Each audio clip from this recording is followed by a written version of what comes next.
Hello there, and thanks for visiting the Varykino YouTube channel. I'm Kristy. And I'm Matt. We're long-standing Star Wars fans who live and breathe Star Wars every day. Welcome to another installment of Our Week of Star Wars, a series recapping the Star Wars fun we've had during the past week. First up, let's talk about last week's episode of the Acolyte, episode 6, entitled Teach Corrupt. At the highest level, there were 3 main threads in this episode to follow through.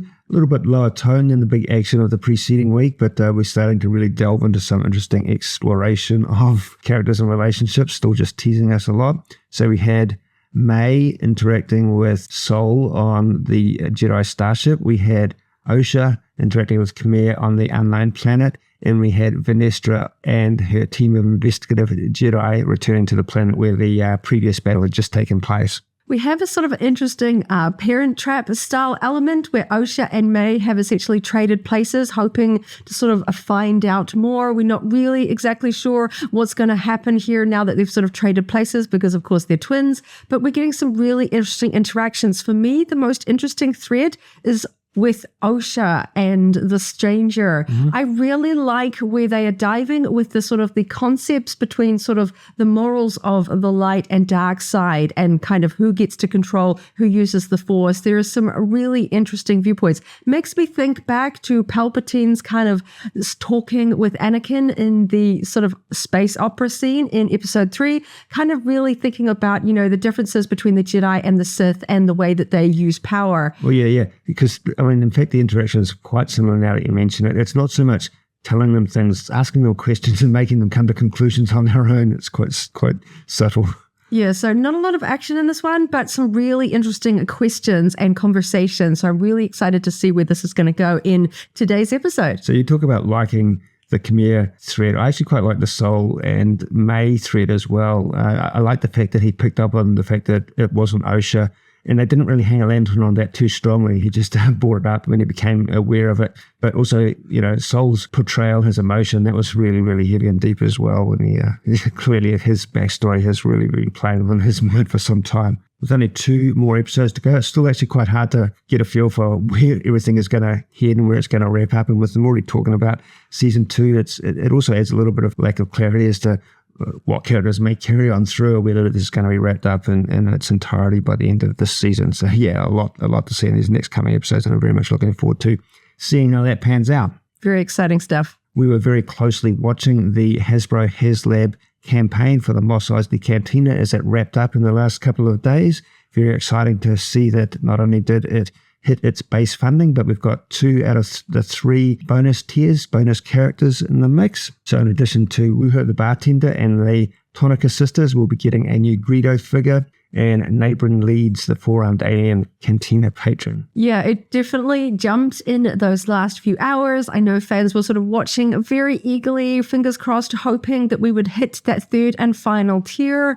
But sadly, we fell just a bit shy. I'm hoping that Hasbro will release that final 3rd figure in a wider release way so that we're not completely cut off from it for all time, but really, really excited about the way that the collecting community got behind this one. Well, there's already a lot of conversation, including some coming directly from Hasbro, about the Return to Tatooine campaign that Hasbro is kind of focusing on and what that might entail in terms of pipeline characters and potential other Tatooine resident characters coming through in terms of vintage collection figures. So I'm pretty confident that we will see a lot more Tatooine and Cantina characters coming through as figures in the near future. With the most recent and really popular wave of characters from A New Hope with sort of improvements over previous figures, I'm really hoping Hasbro continues this trend and gives us really popular but needed characters that will specifically work in with the Cantina. When we think about things like Jawas and Sand Troopers, and there's just lots that they could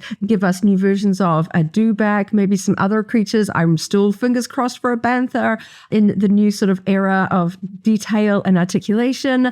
There are things that we need to fill out the Cantina now. So I'm really hoping they'll give us some new versions, you know, just be fun. Because we know we're getting things like Obi-Wan and Han in sort of new sculpts because they were not featured in that A New Hope wave. We're going to be getting ones that work with the Cantina. I'm hoping they continue this trend. There are so many characters needed to sort of really fill out this super accurate Cantina playset. And it's just so exciting that we're actually going to get it. It's going to go into production. It was just so exciting knowing we're finally going to get this. It's a dream playset for a lot of collectors, and it's just super exciting that we're actually going to get it sometime next year. A bit of a wait, but certainly we can spend some time tracking down figures, buying new ones, and just getting everything all ready to go when that finally arrives on our doorstep. In terms of gaming fun we've had this week in the app game Star Wars Galaxy of Heroes, we both added a new character to our collection. This one is the Night Trooper from the Ahsoka live action series.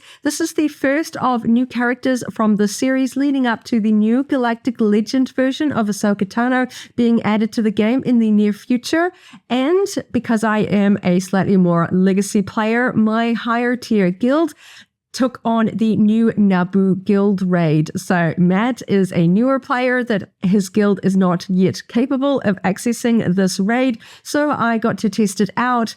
I loved the animation. I love the different style of this one. It's a bit different to the other raids that we've had, with both sort of like a little bit of a space animation in there, as well as the ground assault with the Gungans and the droids. This was a lot of fun. Definitely going to take a little bit of time to really hone in my techniques on trying to maximize my score for this one, but definitely fun to have a new raid in this game. We did a little bit of shopping this past week. It's school holidays here in New Zealand, so there have been some good toy sales on. We took advantage of those and picked up a vintage collection, vintage comic art Boba Fett VC277. I love the paint deco on that figure, obviously. And there were some deep discounts on some older Black Series figures. We rescued the 2 Black Series figures of Ponda Baba and Dr. Everson. These were on clearance. The boxes are obviously a little bit beaten up, but we were able to get these for well under half price. So we thought it was finally time to sort of rescue these ones from the clearance bin and add them to our collection. Looking forward to opening them up very soon. Kind of fun to get those as a pair at the same time too. We had fun making quite a wide range of YouTube videos that we've uploaded to our channel in the past week from the vintage collection.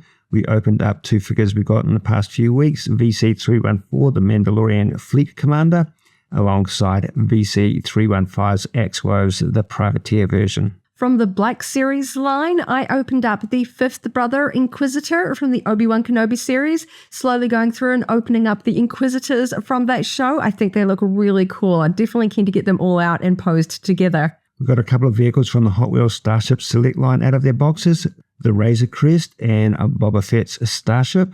A fun and quick Lego build. I opened up the Polybag 30685 TIE Interceptor. This one was fun and quick. I'm definitely trying to find a second one because I think TIE Fighters definitely look cool when you get a few together. And this one is definitely at an easy, affordable price point to build a few.